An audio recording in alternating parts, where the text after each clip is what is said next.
Hello everyone, welcome back to Let's Talk with Mariama, your channel of inspiration, motivation and positive vibes. So continue for our story from last week. Here I am, super excited that I was leaving to Cuba and then, you know, starting a new life, a new experience to grow. And then yet I was very sad because I was leaving my family behind, the culture that I know, people that I know, my friends and all that. But then I had to go. I left. Landing at the José Marti International Airport in Havana was the first step to our journey. It was super warm. The humidity was like crazy. Mind you people, it was in 2003 in summer. So it was warm in the Gambia. I know what is it to be warm and hot, you know, temperature wise. And then we were not expecting that. We never did any research. We had no idea where Cuba was situated, what to expect, the food, the culture, the people. So we had to learn things the hard way, but it really did help, you know. So we came off the plane and then we went through security and then customs, everything was fine. Then that was our very first cultural shock, people. All these officials were in their short skirt uniforms, and then coming from a culture that is very reserved when it comes to the way we dressed and all that, we were all like, no, is this allowed? You know, privately you probably yes, but then in an official institution we were really wondering. But then the reality started hitting, as in, hey, you are in a different country, different culture and all that, so you will have to adapt or learn to live with these things, which we did. But then we were picked up from the airport and then they took us to Havana at some hostel for 2 to 3 weeks, where we waited on the other students coming from the Caribbean, South America, and then different parts of the world. So we had this guide who is now our friend. She took us around Havana. We had a great time seeing the city, and then, you know, all these old cars, 1970s, 60s cars, very classy, and it was super great. People were super nice, very open, and we felt at home, you know, right away, because this is also what we know from home. Everybody is so warm, so you don't feel like, should I talk to them? Can I talk to them? And all that. But then the food was the second cultural shock that we had.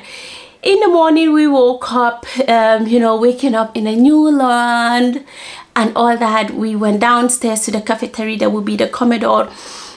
And breakfast was bread, cheese, and warm milk.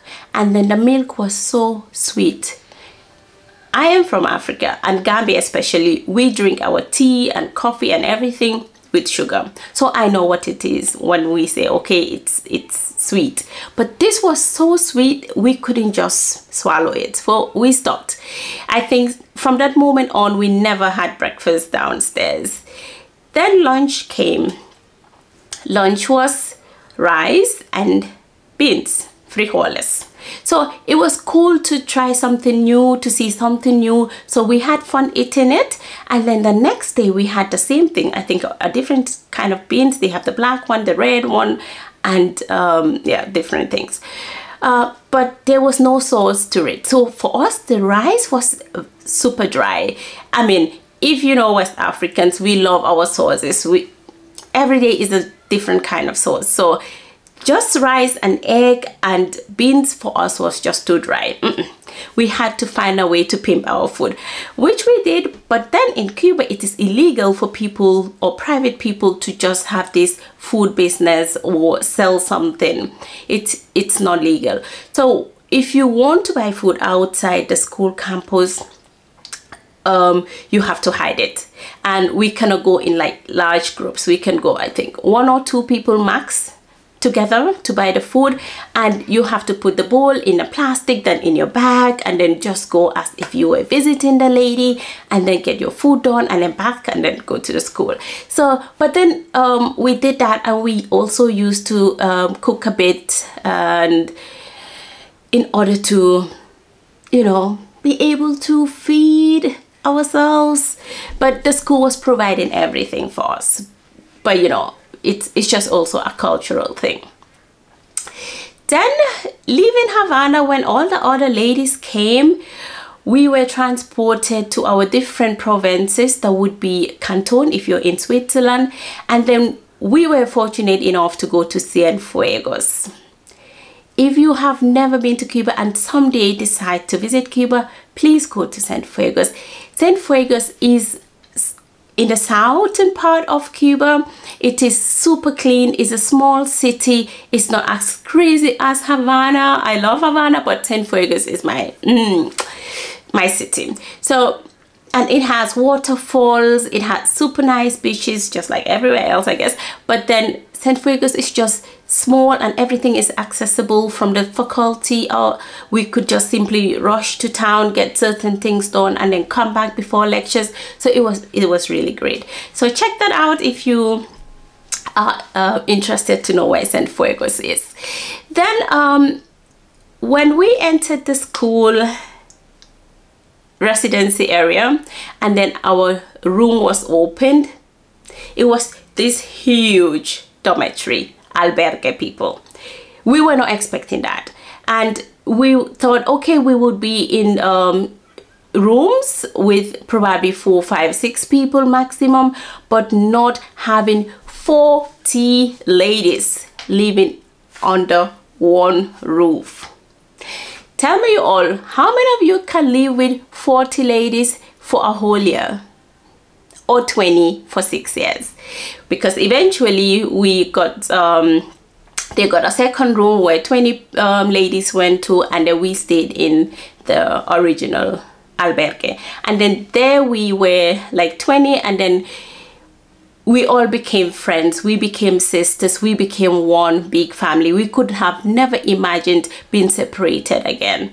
And mind you all, it was 40 different personalities, different cultures, different religions, and living under one roof was very, very challenging. The very first months, we had to find a common ground, and this common ground was found based on respect, tolerance, and then everything was like a puzzle fixed into its right position. We had fun together, we had study groups, and we lived together. These were our family members, our friends that we would speak with if we were sad. We would cry if we were sad together, and we had people that we could lean on, and reciprocal, you know, they were not only there for us, we were also there for them. So it took a huge amount of energy. But when I always tell people, when you know you're ready to adapt to something, or you're ready to accept something, you always find a way, you walk towards it. Nothing comes easy. Every single thing that we achieve has its ups and downs, but we stay positive, we support one another, and then it goes on and it works out. I know some of you might be thinking, yeah, it's easy for you to say, you know, you don't, when you have people, that it's easy, but if you don't, it's then difficult. I totally understand. I had people around me that are very negative, but when I realized that, I thought, I don't want to, you know, spend my energy around these people, and I don't want their energy around me. I stopped, you know, connecting with them, and I decided to connect with people that were positive, that would make me grow, that would support me, hold my hand when I needed it, and I was also there for them, and still is for them. And that is what actually supporting one another means. That is what is for me what helps us grow as a community, as a family, as friends, and all that. And then not just only try to pick on the negatives to pull people down. But anyway, so this was our life, and so many more things that I cannot in detail express in this video, maybe some other time. But if you have questions, you can ask. So if you have not subscribed to the channel yet, this would be the time to do it. Subscribe, comment, ask your questions, like the video, and then share the video. Then comes the racism in Cuba. I had this question like so many times.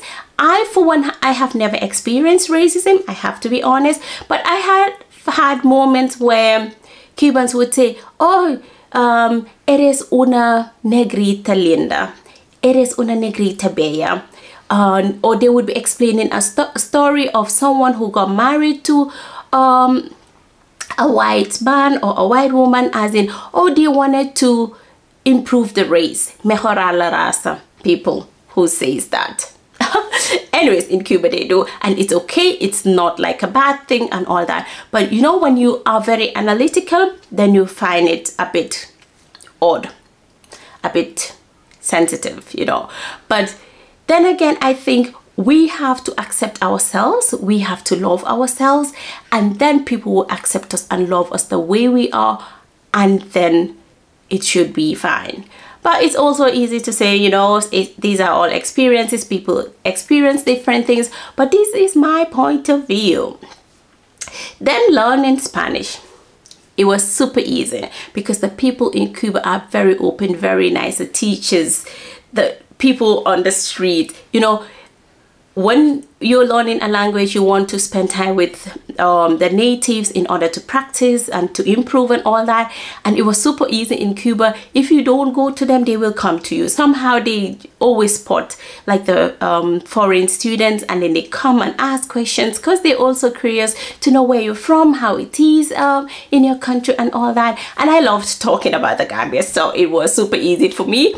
And then going out with them, dancing salsa, was like super great. I remembered our very first night in Cuba when we entered this dormitory and everybody started crying because we thought, hey, this is the reality. We're going to spend 6 years of our lives in this open space, sharing toilets. There was no kitchen because we were not allowed to cook. We had to go downstairs to eat. But then it was all good. And then my friend today, she's from St. Vincent and the Grenadines. Hi girl. She came to me. She's like, would you like to go out? I was like, yeah, of course. I think I need that. I needed that, of course. So we went out. We had no idea where we were. And then eventually we found ourselves on the Malecon that's around the sea with the palm trees and these exotic cars. And then party started around 7. Everywhere had music and Cubans came out dancing, and you know, the energy was so positive. It was just so great. We could imagine living in this place for 6 years, which we did. So my next videos will be leaving Cuba, going back to the Gambia, how it was for me to reintegrate in my own culture. Funny, but it's true. And then eventually then my life in Switzerland. Until then, I'll see you. Also subscribe, like, and share this video. Stay positive, inspired, and motivated.